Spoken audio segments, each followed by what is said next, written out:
Merci d'être nombreux cet après-midi pour un thème qui s'intitule « Osons le retour des frontières ». Un thème qui fait évidemment écho à l'actualité récente, après l'arrivée de 7000 migrants qui ont débarqué sur l'île de Lampedusa, et qui pose plusieurs questions, celle de l'effectivité des frontières extérieures de l'Union européenne, dont nous allons parler dans un instant, mais aussi celui d'un renforcement des contrôles aux frontières extérieures de la France. Dans un ouvrage intitulé « Éloge des frontières », paru en 2010, l'écrivain et philosophe Régis Debray évoquait la frontière en ces termes. « En bon européen, je choisis de célébrer ce que d'autres déplorent, la frontière comme vaccin contre l'épidémie des murs, remède à l'indifférence et sauvegarde du vivant. » Alors, pour tenter de remédier à l'indifférence et à la sauvegarde du vivant, nous avons la chance de recevoir cet après-midi plusieurs invités. Tout d'abord, Patrick Stefanini. Vous êtes ancien préfet de région, ancien secrétaire général du ministère de l'Immigration, de l'Intégration, de l'Identité nationale et du Développement solidaire de 2008 à 2009, si je ne m'abuse. Vous avez dirigé la campagne de plusieurs candidats à l'élection présidentielle, tels que Jacques Chirac ou François Fillon. Et puis vous avez publié un ouvrage qui s'intitule « Immigration, ces réalités qu'on nous cache » chez Robert Laffont en 2020. Donc vous êtes un spécialiste de l'immigration. Merci beaucoup d'être présent cet après-midi. Je pense qu'on peut l'applaudir. On peut applaudir tous nos intervenants qui nous ont fait l'honneur d'être là. Gilles Casanova, vous êtes consultant pour la stratégie, la prospective et la communication. Vous êtes également secrétaire général du Forum républicain. Et vous avez été le conseiller de Jean-Pierre Chevènement, mais pas seulement, puisque vous avez aussi participé à l'ouverture pendant les 3 premières années de la présidence de Nicolas Sarkozy en participant aux équipes gouvernementales, à la défense, puis à la justice. Merci également, je pense qu'on peut aussi l'applaudir pour sa présence. Et enfin, pour terminer, Gregor Pupink, vous êtes juriste et vous dirigez le Centre européen pour le droit et la justice. Vous allez peut-être tout à l'heure nous présenter ce qu'est votre mission, mais vous êtes un spécialiste de la Cour européenne des droits de l'homme. Merci également d'être avec nous cet après-midi. On peut l'applaudir.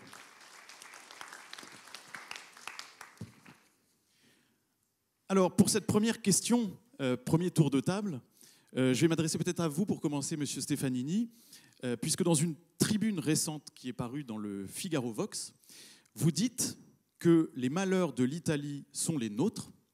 Est-ce que cela signifie, selon vous, qu'une politique migratoire qui serait décidée souverainement par chaque État membre de l'Union européenne est impossible ?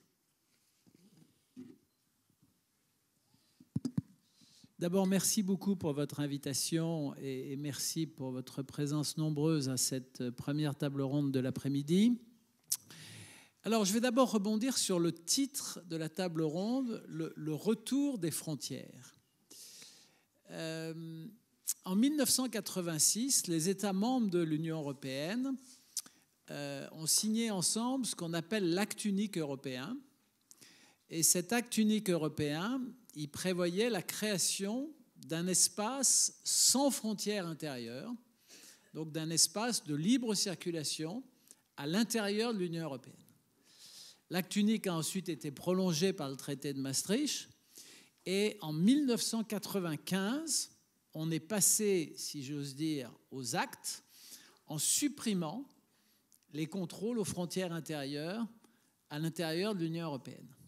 Mais, il était bien entendu dans ce dispositif que cet espace de libre circulation à l'intérieur de l'Union européenne, il serait protégé par des frontières extérieures, c'est-à-dire des frontières de l'Union européenne avec les pays tiers, les pays n'appartenant pas à l'Union européenne, et que le contrôle aux frontières extérieures serait rigoureux, sévère, solide, sérieux, de manière à ce qu'on puisse ensuite bénéficier des avantages de la libre circulation en Europe. Voilà quel était le rêve européen du milieu des années 80.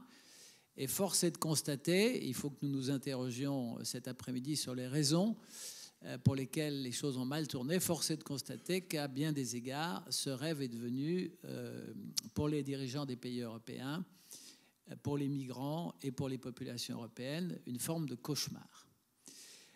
Alors, qu'est-ce qui s'est passé? Le premier choc migratoire puissant, ça a été la crise migratoire de 2015-2016 en Grèce, avec un pays incapable de contrôler ses frontières extérieures, avec l'irruption brutale à la suite de la guerre en Syrie, la guerre civile en Syrie, l'irruption brutale de centaines de milliers puis de millions de réfugiés qui tentaient de quitter cette partie du monde pour rejoindre l'Union européenne, en passant par la Grèce, en traversant ensuite des pays qui n'appartenaient pas à l'Union européenne et en se présentant, pour faire court, aux frontières de l'Autriche et de l'Allemagne. Et vous avez tous en tête la décision historique de la chancelière Merkel d'ouvrir les frontières en disant « nous réussirons à le faire », etc.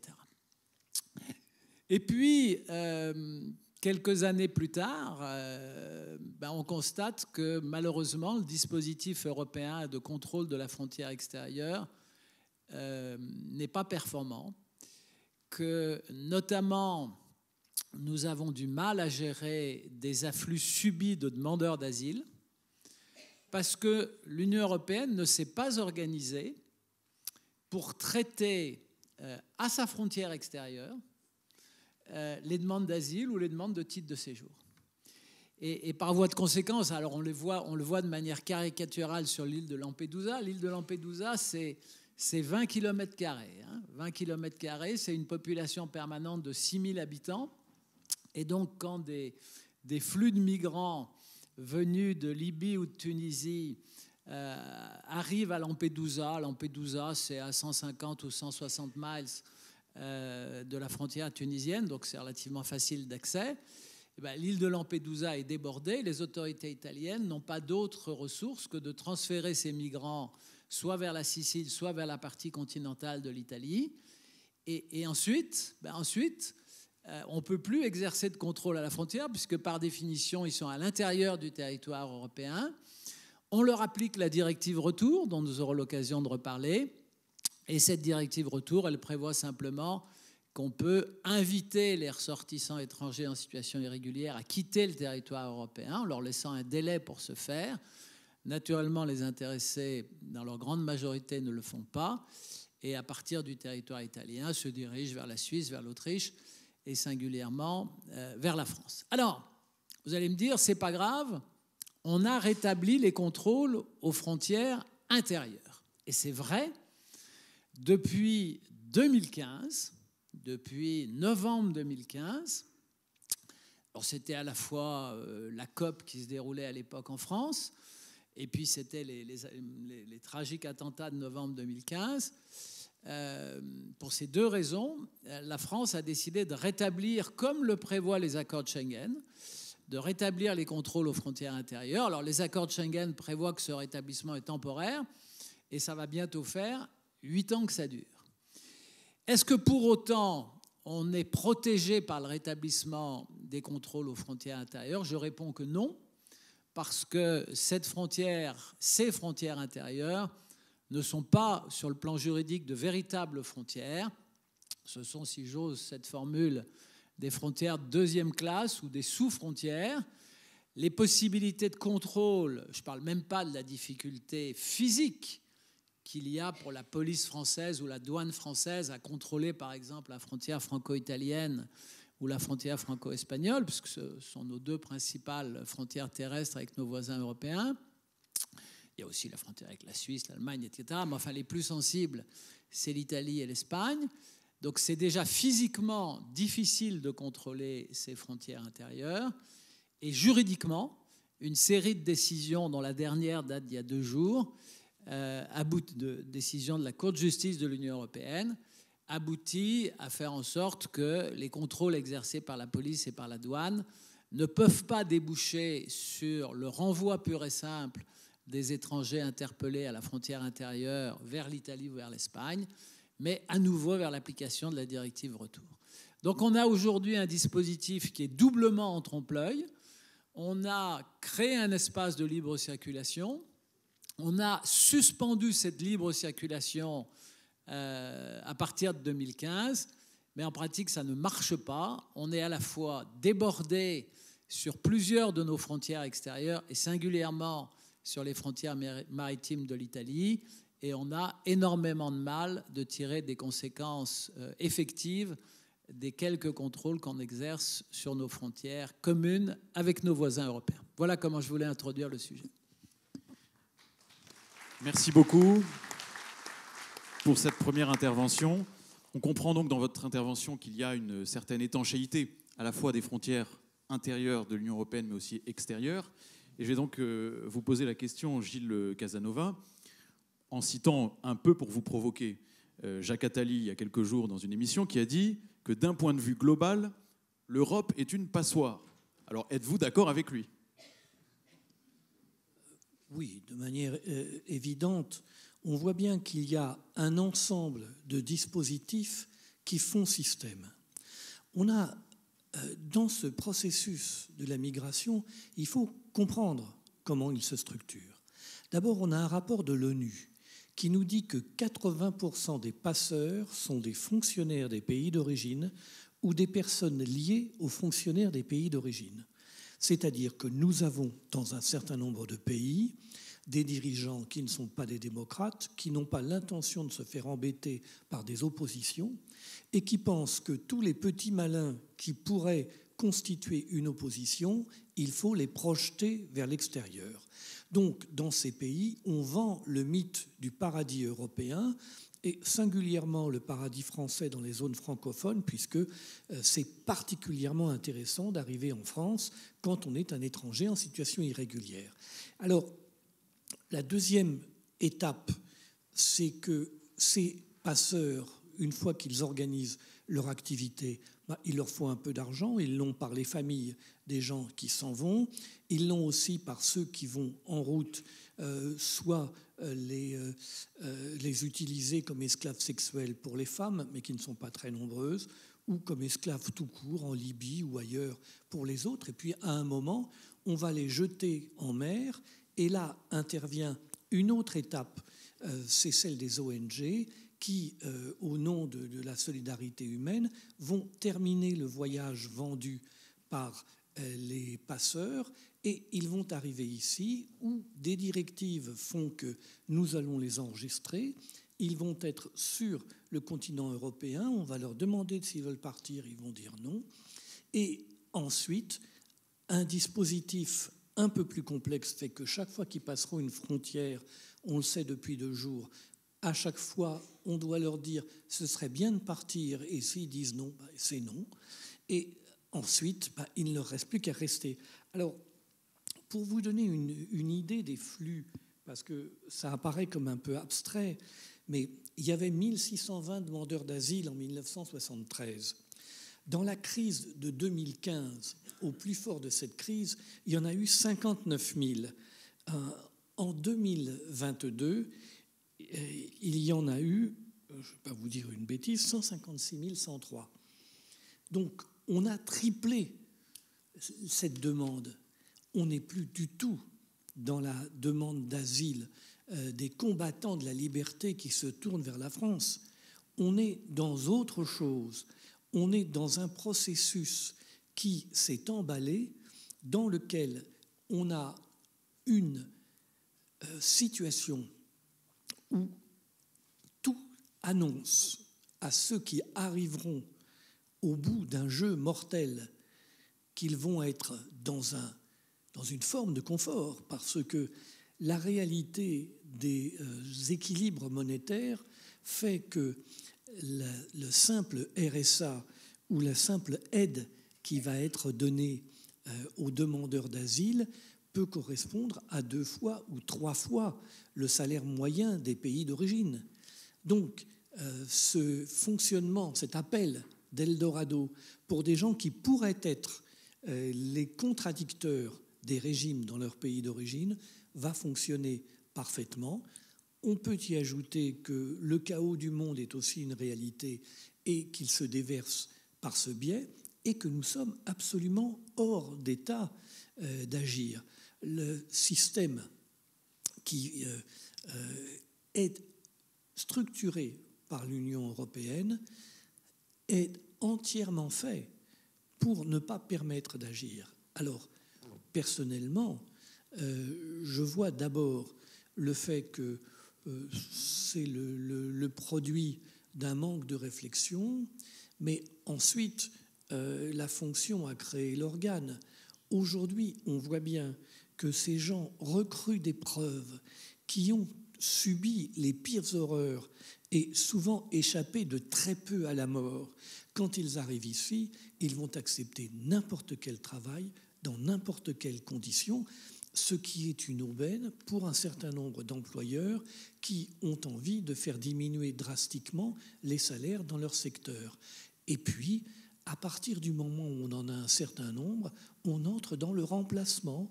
Dans certains secteurs professionnels, on a un remplacement d'une classe ouvrière avec des traditions de lutte et de syndicalisme, pour parler comme au XXe siècle, par des gens qui sont recrues d'épreuves et de douleurs et qui enverront la majorité de leurs revenus dans leur pays d'origine, où cela représentera des sommes très élevées. Donc, on a d'abord un système mal conçu, mal organisé, et on a maintenant un remplacement dont une certaine série d'acteurs ont trouvé qu'il était exactement ce qu'il leur fallait. Donc, évidemment, c'est une passoire, parce qu'il y a la volonté que ce soit une passoire maintenant. Merci, Monsieur Casanova. Donc, selon vous, c'est quelque chose d'assumé. Je vais maintenant passer la parole à Monsieur Gregor Pupink. Est-ce que vous pourriez peut-être tout d'abord nous présenter l'école que vous dirigez et ensuite réagir à la question de savoir si l'impuissance de l'État face à l'immigration n'est pas liée à l'idéologie des droits de l'homme, à la montée croissante des pouvoirs de la Cour européenne des droits de l'homme que vous connaissez bien. Pour bien expliquer à nos auditeurs, on a tout à l'heure parlé d'une décision de la Cour de justice de l'Union européenne, donc ça c'est autre chose, c'est de l'Union européenne. Vous êtes surtout spécialiste de la Cour européenne des droits de l'homme qui relève du Conseil de l'Europe. Est-ce que vous pouvez nous indiquer en quoi il est difficile pour l'État de s'armer en raison de certaines des jurisprudences de la Cour ? Oui, merci aussi de votre invitation. Je suis très heureux d'être avec vous. Je dirige à Strasbourg le Centre européen pour le droit et la justice. C'est une organisation non gouvernementale, une ONG qui travaille principalement effectivement avec la Cour européenne des droits de l'homme qui est à Strasbourg et non pas à Bruxelles et qui rassemble aujourd'hui 46 États membres. Je travaille aussi avec les Nations Unies et le CSJ s'est fait connaître ces dernières années, en particulier du grand public, par des rapports d'enquête sur ces institutions, CEDH et experts des Nations Unies, en particulier les liens entre les juges et les ONG, en particulier de la galaxie de l'Open Society de M. Soros. Mais je suis intervenu avec mon organisation dans environ 70 affaires à la CEDH depuis 2001. Et nous travaillons étroitement avec les Nations Unies également. Donc je connais bien cette cour pour la pratiquer. Je participe aussi aux discussions sur la réforme de la Cour. Alors, la question des frontières, la question de l'immigration, de l'idéologie des droits de l'homme, évidemment, c'est au centre de la problématique de l'immigration. Les débats, on voit bien, sont techniques sur la porosité des frontières, sur l'efficacité de nos services pour interrompre, pour bloquer l'immigration. Mais plus profondément, il y a évidemment une question de volonté civilisationnelle. Est-ce que nous souhaitons vraiment préserver l'intégrité de notre pays, et de quel point de vue ? Point de vue ethnique, point de vue culturel, point de vue religieux, point de vue de la civilisation, disent certains. En tout cas, cette question est évidemment, je pense qu'elle est première. Que voulons-nous concernant l'avenir de notre pays ? Rémi Brague finit souvent ses livres par un paragraphe un petit peu triste, où il se demande quelles sont les raisons finalement de continuer d'avoir des enfants quand on est français. Alors je ne sais pas dans la salle combien d'enfants généralement nous avons dans nos familles, mais je pense que c'est la première question qu'il faut se poser quand on parle de frontières et d'immigration, c'est quelle est la vitalité de notre propre peuple. Parce que je pense que c'est la première question. Quelle est la vitalité de notre propre peuple ? Ensuite, travailler en France pour envoyer l'argent à ses proches, je ne trouve pas ça dégradant. Moi, je trouve que c'est plutôt noble, en fait, de vouloir soutenir ses parents par son travail, ses proches. Voilà. Donc, du point de vue de la personne qui se donne à cette tâche, je trouve ça plutôt noble. Et plutôt noble aussi de vouloir avoir des enfants et les élever dans la tradition, le respect, etc. Donc, évidemment, il y a toutes ces considérations dont il faut tenir compte. quelle France voulons-nous? Est-ce que nous estimons être légitimes pour exister? Et je me réjouis assez du débat qu'il y a de plus en plus aujourd'hui sur la question de la laïcité. J'ai vu que la laïcité est importante dans votre mouvement. Je pense qu'il y a lieu de s'interroger sur la capacité de la laïcité à répondre aux problèmes actuels. Est-ce que la laïcité, par ses principes généraux, ses valeurs, offre une réponse à l'immigration? Je crois que le débat mérite d'être ouvert. Personnellement, j'en suis de moins en moins convaincu. Je pense que ce sont des principes opérationnels, mais qui ne suffisent pas à eux seuls à permettre de résoudre les problèmes posés par l'immigration. Alors, pour revenir sur la question du droit européen, en complément donc de la Cour de justice de l'Union, il y a la Cour européenne des droits de l'homme à Strasbourg. Donc, vous savez, cette Cour européenne, elle est composée d'un juge par État membre. Aujourd'hui, il y a 46 États membres, donc 46 juges. Et elle est compétente initialement pour protéger, veiller à ce que les États respectent les droits et libertés garantis dans la Convention européenne. Toute personne qui met le pied sur un territoire d'un État membre est protégée par cette Convention, quelle que soit sa nationalité. Donc c'est une question simplement d'être ressortissant d'un pays, être sur ce territoire pour être protégé. La Cour, initialement, n'avait pas du tout envisagé, évidemment, lorsqu'elle a été instituée, lorsque la Convention a été rédigée, qu'il y ait des flux de migration comme aujourd'hui. Donc nous avons un instrument qui est ancien, nous avons un texte qui est très court, quelques articles très généraux, et nous avons une situation humaine qui a considérablement évolué. Ce que nous voyons, l'élément essentiel que l'on peut retenir, c'est qu'il y a eu une évolution considérable de l'interprétation par les juges de ce petit texte qu'est la Convention européenne des droits de l'homme. Or, cette interprétation considérable, cette évolution considérable, elle a eu pour effet, effectivement, de limiter considérablement la capacité des gouvernements à renvoyer les personnes qui devraient être renvoyées. Initialement, il n'y a pas de disposition relative à l'immigration. Le principe de droit international selon lequel on n'a pas un droit de l'homme à entrer sur un territoire est toujours reconnu, il n'est pas mis en cause. Il n'y a pas un droit de l'homme à venir en France ou à venir en Europe. Toutefois, il y a un droit qui s'applique à toute personne qui a mis le pied sur un territoire européen. Ce droit, quel est-il? La Cour européenne l'a étendu sur 3 éléments. Premier élément, le droit au respect de la vie. Le droit ensuite à ne pas être soumis à des mesures et traitements, torture, traitements inhumains, traitements dégradants. Et enfin, troisième élément, le respect de la vie privée et familiale. La Cour européenne a étendu progressivement l'interprétation de ces dispositions pour les faire appliquer aux demandeurs, aux personnes qui sont en instance de départ, en instance de renvoi, et pour les protéger. Si bien qu'il suffit de pouvoir prétendre être exposé à un risque de mauvais traitement si on est renvoyé dans son pays d'origine, pour que la Cour européenne puisse interdire le renvoi de la personne dans son pays. Alors c'est comme ça qu'on explique qu'il y a eu notamment des fameux terroristes, vous savez, qui étaient gardés en France, alors que la France voulait les renvoyer en Algérie ou ailleurs, et que nous avons dû les garder parce que la Cour européenne disait non, si vous les renvoyez dans leur pays, ils risquent de subir des traitements violents, on va dire, de la part de la police. Premier élément. Deuxième élément, la vie privée et familiale. Lorsque la Convention européenne a été rédigée, il y a une disposition, article 8, qui protège la vie privée et familiale. Au départ, il s'agissait de protéger le domicile. Le domicile et la correspondance. L'idée, c'était de dire il faut que la maison, votre logement, soit protégé à l'égard de la police, à l'égard de l'État. Voilà. Et progressivement, cette notion a été étendue. Elle a été étendue notamment récemment à la question, par exemple, de l'euthanasie, mais elle a aussi été étendue aux questions des migrations. Et donc, une personne en situation irrégulière en Europe qui aura développé des relations affectives avec des personnes en France pourra prétendre que son renvoi dans son pays d'origine est une violation, une atteinte à sa vie familiale. Et là encore, un instrument pour empêcher le renvoi. Ces deux interprétations, ce sont des interprétations qui ont été faites par la Cour de façon, on va dire, dynamique. Ce n'est pas une exigence du texte. Et la Cour, pour cela, s'appuie sur l'idée que la Convention européenne serait ce qu'elle appelle un instrument vivant. Ça veut dire un document qu'elle peut elle-même réécrire en fonction des évolutions de sa pensée.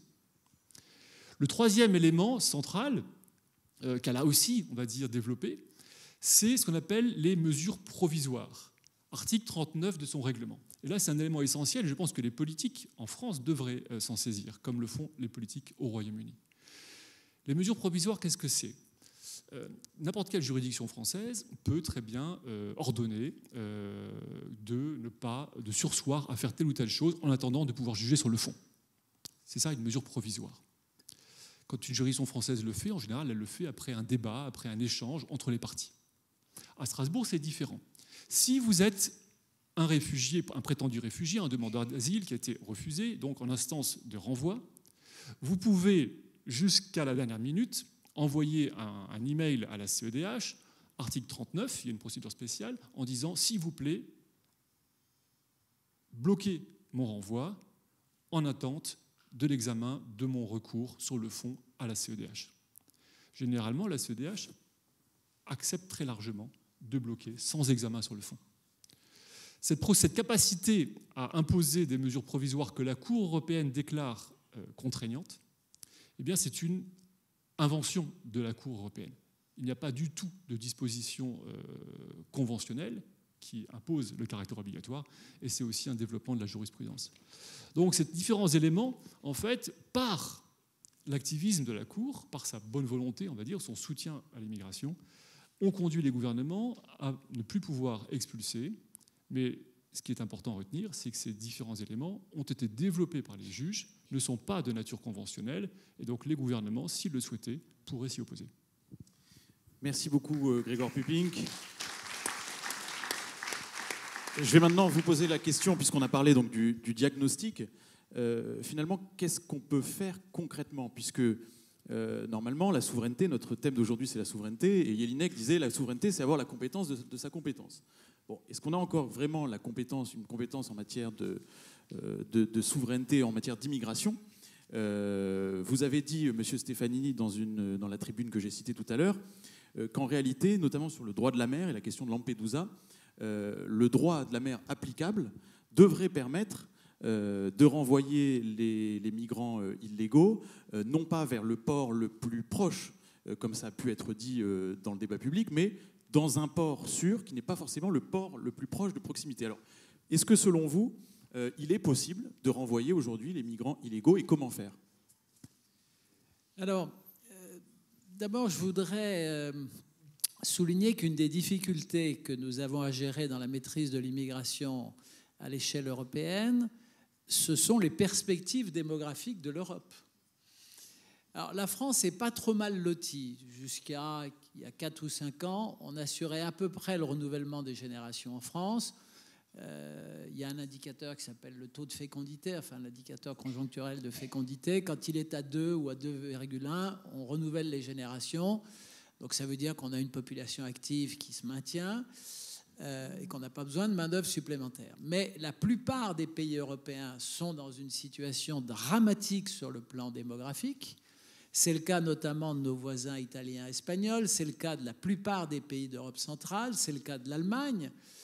Alors il y a quelques exceptions, l'Irlande, la France, mais notre situation se dégrade depuis 4 ou 5 ans. Donc il faut jamais perdre de vue cette toile de fond qui est que si on n'est pas capable de porter en France et dans les autres pays européens une politique démographique dynamique, nous apparaîtrons, nous l'Europe, comme une zone de basse pression démographique dans le monde et nous attirerons inévitablement les ressortissants, notamment africains. Ça, c'est la première chose que je voudrais dire. Donc la première exigence qui devrait être portée par l'Union européenne et par les responsables politiques français si on veut maîtriser l'immigration, c'est de porter une politique démographique qui soit une politique dynamique et qui assure le renouvellement des générations dans chacun de nos pays. Alors, deuxièmement, je suis moins pessimiste que ne l'a été tout à l'heure M. Casanova. Je pense qu'il faudrait... J'ai évoqué donc l'espace de libre circulation à l'intérieur de l'Union européenne, mais les juridictions européennes n'ont jamais contesté le fait que les États membres pouvaient contrôler leurs frontières extérieures.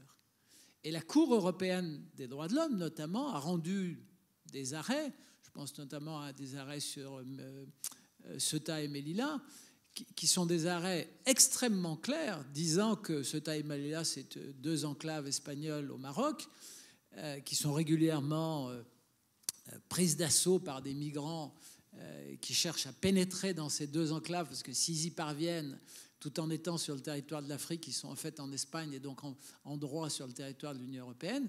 Et la Cour européenne des droits de l'homme a toujours dit que l'Espagne avait le droit de se protéger contre ces tentatives de pénétration illégale sur son territoire.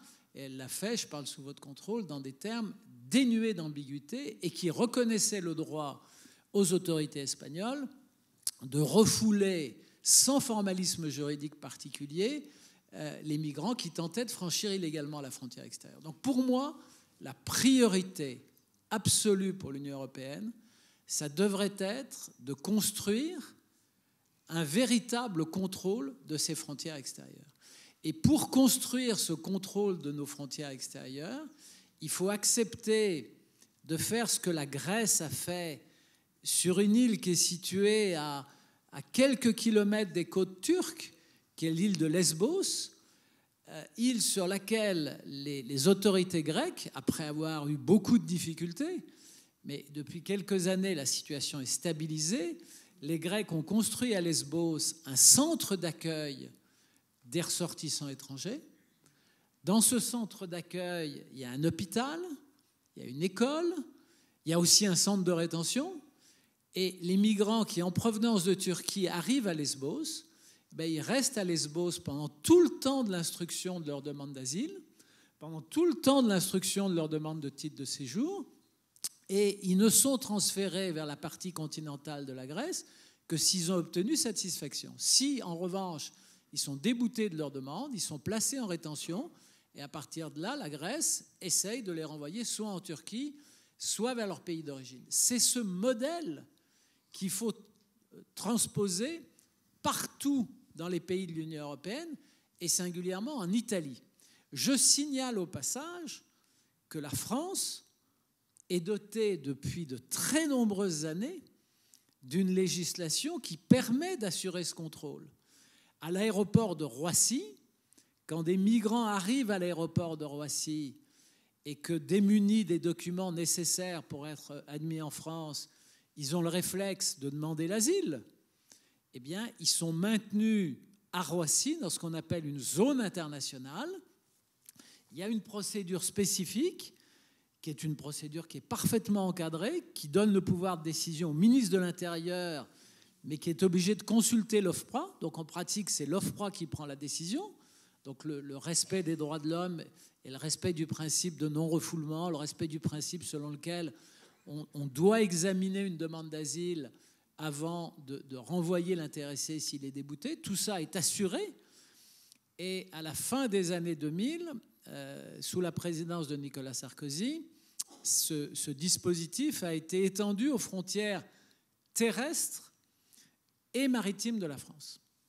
C'est donc ce dispositif dont il faudrait se doter partout sur toutes les frontières extérieures de l'Union européenne. Étendre par rapport à ce qui existe déjà, notamment dans les aéroports. Et absolument.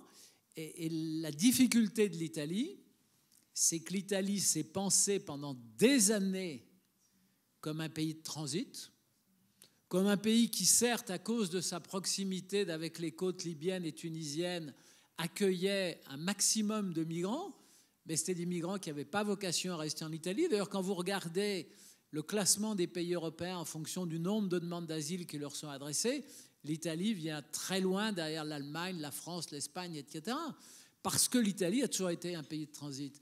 Et donc, au fond, l'Italie n'assumait pas ses obligations au regard du droit européen, parce que je rappelle que dans le droit européen, ce sont les États membres, ce n'est pas l'Union européenne, ce sont les États membres qui sont chargés d'assurer le contrôle de la frontière extérieure. C'est chaque État membre qui doit prendre sa part de responsabilité dans le traitement de sa frontière extérieure. Force est de constater aujourd'hui que ça n'est pas le cas dans certains pays, que ça n'est pas le cas singulièrement en Italie. Alors, en disant cela, je ne jette pas la pierre à l'Italie. Il se trouve que, de par sa position géographique, elle supporte une part du fardeau qui est tout à fait disproportionnée. Il faut donc que l'Union européenne l'aide, et cela, l'Union européenne a tardé à le faire. On s'est embarqué sur des chimères. On a pensé à un moment donné que les fameux centres d'accueil, les fameux centres d'examen des demandes, ce qu'on appelle les hotspots, on pouvait les installer dans les pays du Maghreb. Mais ça ne marche pas. Ça ne marche pas. D'ailleurs, j'observe que la France, qui à Calais, est exactement dans la situation des pays du Maghreb, dans la même situation que la France par rapport à la Grande-Bretagne. La France ne gère pas les demandes d'admission en Grande-Bretagne. Et nous avons les mêmes difficultés que les pays du Maghreb pour essayer de retenir les migrants et les empêcher de se noyer en mer. Eh bien, il faut que l'Union européenne aide les pays qui sont exposés en première ligne, c'est-à-dire l'Italie et la Grèce pour les frontières maritimes, pour simplifier, et puis la Pologne et les pays baltes pour les frontières terrestres. Il faut que nous aidions ces pays qui sont en première ligne à maîtriser leurs frontières extérieures. C'est une question essentielle pour l'Union européenne parce que la preuve a été faite et la jurisprudence de la CJUE n'a fait qu'accentuer les choses. La preuve a été faite qu'une fois qu'un migrant a pénétré juridiquement sur le territoire de l'Union européenne, c'est extraordinairement difficile de le renvoyer chez lui. Alors la deuxième priorité, ce serait de réviser la directive retour. Donc première priorité, assurer un bon contrôle des frontières extérieures. Et deuxième priorité, réviser la directive retour, parce que la directive retour, c'est le système bisounours.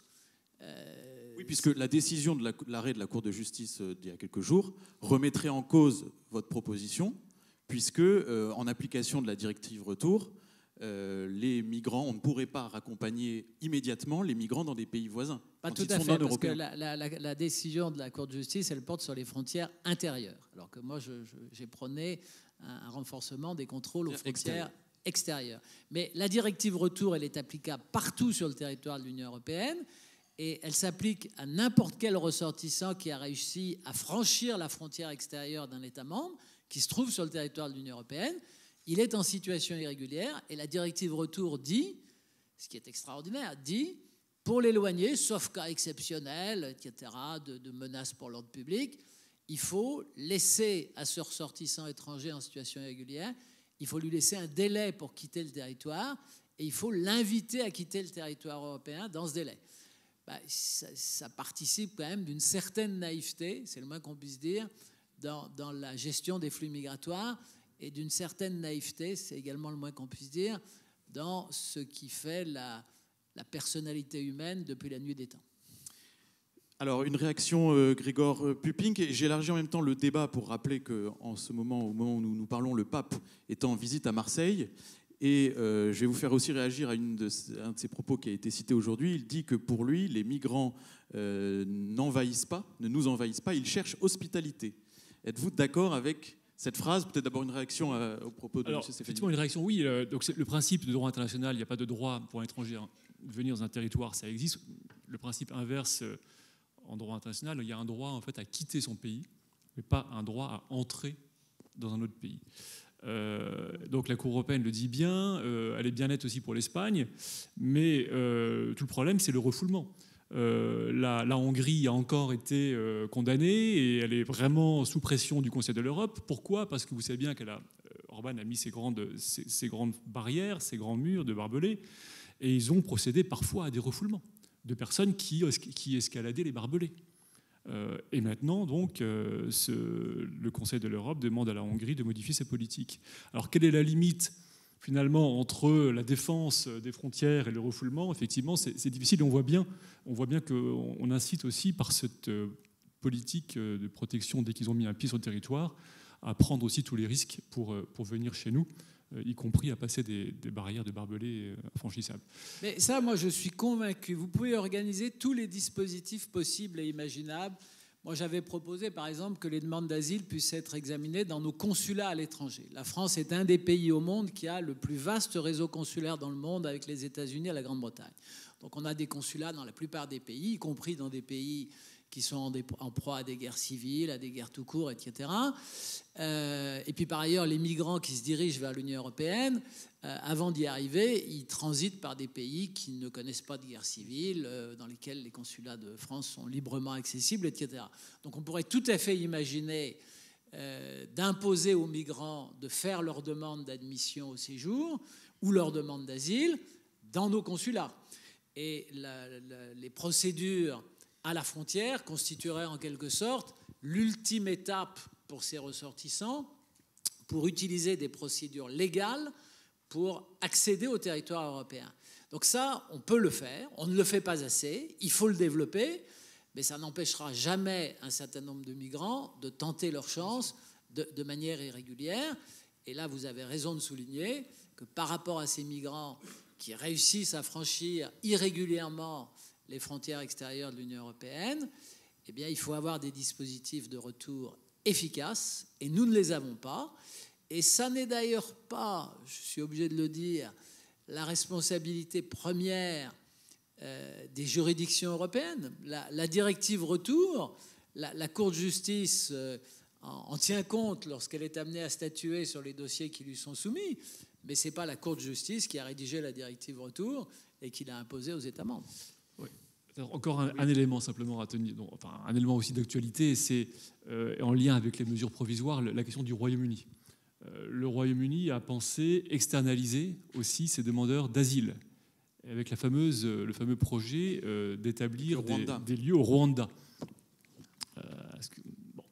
Donc l'idée évidemment du Royaume-Uni, c'est de dissuader les demandeurs d'asile de venir au Royaume-Uni en se disant si vous venez chez nous, on vous enverra au Rwanda, vous serez bien traité. Le gouvernement prévoit un budget de 100 000 livres par demandeur d'asile pour lui assurer soins de santé, etc. au Rwanda. C'est passé par toutes les procédures légales au Royaume-Uni, y compris par les juridictions. Et finalement, c'est la Cour européenne, c'est un juge unique de la Cour européenne qui a signé de façon anonyme un ordre de mesures provisoires qui a empêché le décollage de l'avion de ces réfugiés. Oui, mais moi je voudrais vous dire, je ne crois pas beaucoup à ces dispositifs. Je ne crois pas, par exemple, au blocus naval. Je vais peut-être... Ce que je vais dire va peut-être pas être bien accueilli. On va peut-être laisser réagir M. Casanova, et puis juste après, je reviens vers vous. Simplement, peut-être une réaction à ce qui vient d'être dit. Est-ce que pour vous, la justice européenne n'est pas finalement la principale responsable ? Est-ce qu'on pourrait s'inspirer, par exemple, du dispositif que vous venez d'évoquer, du Royaume-Uni, qui en quelque sorte achète au Rwanda des possibilités d'exporter ces migrants et d'exporter le temps du traitement du dossier. Voilà, le temps du traitement du dossier. On a 3 problèmes. Le premier problème, c'est que les sociétés humaines, elles vivent et elles se dirigent sur les représentations qu'elles se font du monde et non sur la réalité. La représentation de l'Europe, c'est une passoire dans laquelle une sorte de sécurité sociale globale vous attend à l'arrivée, qui va vous permettre de financer votre famille si vous avez réussi à traverser la mer. Donc, vous jouez votre vie, mais une fois arrivé, vous avez le gros lot. Cette représentation, c'est celle-là qui est toxique.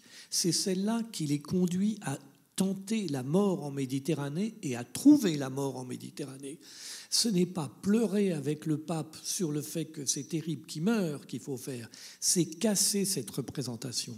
Or, les dispositifs juridiques européens organisent de telle façon un jeu du gendarme et du voleur dans lequel le gendarme a les mains liées dans le dos, qui fait qu'on sait très bien dans les pays d'origine qu'une fois arrivé, on est là.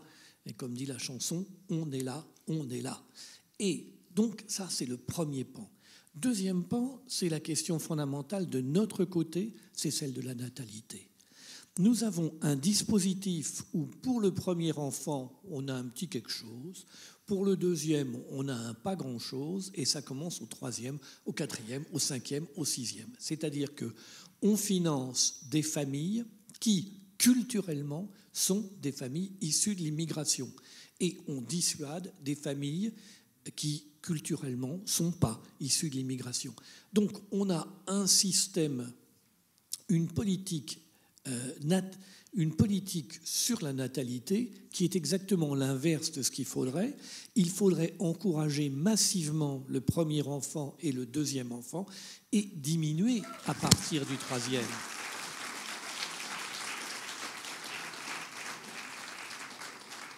Aujourd'hui, on a dépassé le tiers des naissances en France pour des personnes issues de l'immigration.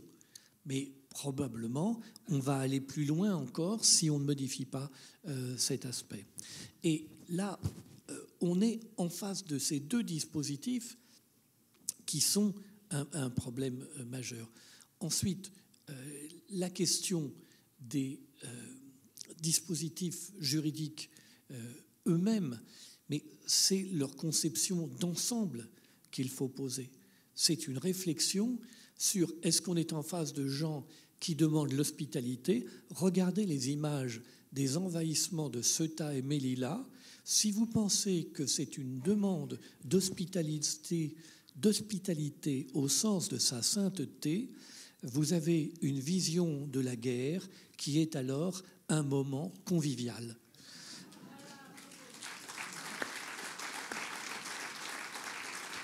Mais les deux grandes questions, c'est bien sûr la question juridique, d'accord, mais c'est la représentation que l'on fait. Tant qu'on représentera l'Europe comme on met le pied, on a gagné, les gens tenteront tout et risqueront leur vie. Et la seconde, c'est tant qu'on n'aura pas retrouvé un dynamisme dans notre natalité, notre démographie, eh bien, la Commission des migrations de l'ONU constatera qu'un remplacement des populations européennes par les populations africaines correspondrait peut-être à une nécessité. Monsieur Stefanini, peut-être une réaction et également une question, puisqu'il y a un projet de loi aussi immigration qui doit arriver dans les prochaines semaines, qui vise à la fois à durcir les conditions d'expulsion et régulariser une immigration économique lorsqu'elle est jugée stable. Bon, et finalement, Emmanuel Macron a l'air de prendre le problème à bras-le-corps. Bon, d'abord, je voudrais dire que je provoque. Je l'ai déjà dit, mais je le redis, je partage le constat démographique qui a été fait. Si l'Union européenne et si la France ne se décident pas à redresser la barre en matière de politique démographique, nos perspectives en matière d'immigration sont particulièrement pessimistes. Je rappelle qu'en France, nous risquons d'avoir un solde naturel cette année qui sera très faible, donc un excédent des naissances sur les décès qui sera très faible cette année, et que cela signifie que l'essentiel, pour ne pas dire la quasi-totalité de l'augmentation de la population française sera due à ce qu'on appelle le solde migratoire. Alors, deuxièmement, on sait que pour modifier les politiques de natalité, et surtout pour que de telles modifications aient un effet dans le temps, il faut beaucoup de temps. Donc on ne peut pas rester les bras ballants en observant les phénomènes et en attendant que d'hypothétiques décisions des gouvernements européens nous permettent d'avoir une natalité plus dynamique.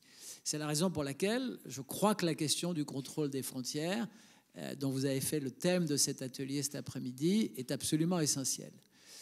Et je disais tout à l'heure que je ne crois pas beaucoup ni à la solution du renvoi au Rwanda, ni à la solution du blocus naval qui est contraire au droit de la mer et à la tradition. Indépendamment du droit de la mer et des conventions internationales, les marins sont toujours venus au secours des embarcations qui faisaient naufrage sur toutes les mers du monde. Ça fait partie des grandes traditions des marins. Et quand le pape dit qu'il faut secourir les gens qui risquent de se noyer en mer, je ne vois pas qu'on puisse lui opposer quoi que ce soit. En revanche, je pense que si l'Europe se veut souveraine, si la France se veut souveraine, alors elle doit faire respecter ses frontières et singulièrement ses frontières extérieures. Quand vous allez aux États-Unis, quand vous prenez l'avion pour aller aux États-Unis et que vous arrivez dans les aéroports américains, vous vous rendez compte que le contrôle exercé à la frontière, il est particulièrement sérieux. Particulièrement sérieux. Eh bien, nous devons dans l'Union européenne, nous doter de ce contrôle, l'appliquer partout. Dans les aéroports, c'est évidemment facile, mais il faut l'appliquer à nos frontières terrestres, à nos frontières maritimes. Ça suppose une réorganisation profonde de nos systèmes de contrôle. Ça suppose que l'Union européenne dégage des crédits pour financer les pays qui sont les plus exposés. Mais si on ne le fait pas, eh bien, le système qui a été décrit avec beaucoup de pertinence par M. Casanova continuera à produire ses effets. Les entreprises qui sont en pénurie de main-d'œuvre au sein de l'Union européenne seront finalement ravies d'accueillir des populations venues de l'étranger et le dispositif continuera à tourner comme malheureusement il tourne aujourd'hui. Donc la réhabilitation du concept de frontière, la réhabilitation de la frontière extérieure de l'Union européenne, l'absolue nécessité d'y faire des contrôles sérieux sont pour moi les priorités essentielles. Merci pour cette description de vos priorités. On va continuer. Dernière réaction peut-être de M. Puping, puis Gilles Casanova. Et ensuite, parce que je sens que la salle a envie de réagir, nous proposerons quelques questions de la salle. Mais tout d'abord, donc, M. Puping, si vous aviez peut-être une idée ou une proposition à retenir, quelle serait-elle ? Est-ce qu'il faut...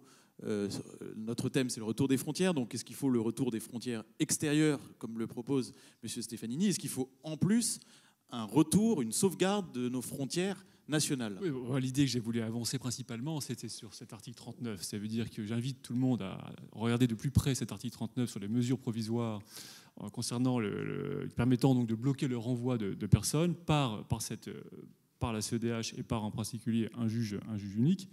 Donc ça, c'est l'idée principale. Je pense qu'elle est importante parce que effectivement, c'est rendre son pouvoir au juge français pour pouvoir décider de renvoyer.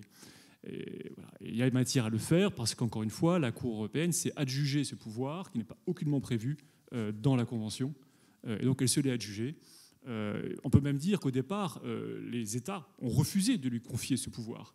Lorsque la Convention européenne a été rédigée, il y a eu une proposition de donner à la Cour ce pouvoir d'imposer des mesures temporaires provisoires, et cette proposition a été rejetée. Et encore une fois, plus tard, en 1998. Donc c'est assez clair là-dessus. Elle s'est donné ce pouvoir en suivant un courant internationaliste qu'on trouve dans d'autres juridictions internationales. Et aujourd'hui, ce pouvoir, elle l'exerce de façon, effectivement, on peut dire politique, parce qu'elle s'oppose à des décisions politiques nationales. Donc là, c'est la principale recommandation. Sur la question du pape, je vais quand même répondre en 2 mots. Moi, encore une fois, je dis, les frontières, c'est le contenant. La question principale, quand même, c'est le contenu. Qu'est-ce que nous voulons pour la France ? Voilà, j'avoue que je suis un petit peu perplexe en tant que Français devant l'absence de vision de destin national. Voilà. Moi, j'ai une vision j'ai quand même une vision qui, moi, je ne suis pas spécialement effectivement laïque. J'ai dit, je ne suis pas enraciné dans la tradition républicaine. Et je n'ai pas de vision, je ne vois pas de grande vision de destin national qui nous est proposée. Et c'est ce qui est nécessaire pour qu'un peuple continue à vivre et se sente légitime à exister. Et c'est nécessaire. Quelle est cette vision ? Encore une fois, la laïcité, c'est très bien, c'est pratique, mais je ne vois pas en la laïcité de quoi nourrir une flamme. Voilà. La Hongrie mène simultanément une politique de civilisation, les frontières, on a dit, et en même temps, soutien démographique considérable. En une 12aine d'années, ils ont réussi à faire remonter, alors ils partaient de plus loin que nous, de loin, mais à faire remonter le taux de natalité, à diviser par 2 le nombre de divorces, à augmenter les mariages. Donc ce sont des résultats qui sont considérables en une 12aine d'années. Merci Grégoire Puping. Gilles Casanova, dernier tour de table. La question de l'immigration qui est si explosive est une résultante en bonne partie, c'est-à-dire qu'il ne faut pas déplorer les conséquences quand on chérit les causes. Et de quoi elle est la résultante ? Elle est la résultante de notre crise de civilisation. Aujourd'hui, nous avons un système de contrôle de la société assuré par des médias qui appartiennent pour 94% à 9 personnes que vous connaissez, qui nous dit en permanence que nous ne voulons plus être ce que nous sommes, qui est dans la dépression totale. Le président de la République lui-même définit la France comme 4 fois criminelle contre l'humanité, les traites négrières, la guerre en Algérie, la solution finale et la torture en Algérie. Voilà ce que c'est la France pour lui. Dans ces conditions, évidemment, comment ne pas comprendre que toute une partie de la société dit « nous leur devons tout à ces gens, nous les avons maltraités, nous avons fait contre eux des crimes contre l'humanité, ils sont ici chez nous, ils ont tous les droits ». Vous avez tout un courant de la société qui vous dit cela, tout un courant du Parlement, et vous avez un courant très majoritaire dans le système médiatique qui infuse cela aux gens, pas seulement à travers le service public, mais enfin en dehors de CNews et d'Europe 1, toutes les autres antennes. Bon, donc vous avez un système qui désarme profondément la société et qui ne lui donne pas envie de faire des enfants non plus. Donc on a d'abord cet élément-là qui ensuite rencontre tout ce qu'ont exposé les deux intervenants, qui est précis et très clair, mais dont on voit bien que si on ne s'attaque pas aux causes, on ne maîtrisera jamais les conséquences. Or, aujourd'hui, il faut une bataille de fond sur les causes. Alors, avant de redonner la parole à la salle, puisque vous citez Bossuet, la phrase sur les conséquences que l'on déplore, est-ce que vous avez une solution peut-être à proposer, une idée forte qui permettrait vraiment de récupérer notre souveraineté en matière migratoire? Et puis après, on passera aux questions de la salle. La souveraineté, c'est la question de la frontière, tout simplement. C'est très simple pour comprendre comment ça marche. Imaginez une famille très unie, avec tous les dispositifs modernes de notre époque, qui vit dans une maison où ils sont assez nombreux, et ils sont installés, ils sont très heureux, ils sont très contents. Un jour, quelqu'un extérieur leur dit, ben voilà, la porte sera maintenant ouverte, et tout le monde pourra entrer. Et ben vous verrez, ils vont tous cacher dans un placard qui son téléphone, qui son iPad, tout ce qui lui semble important.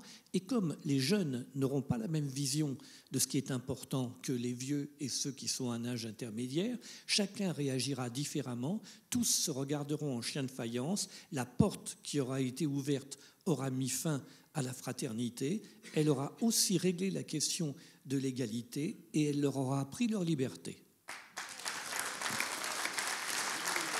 Merci beaucoup, Monsieur Casanova.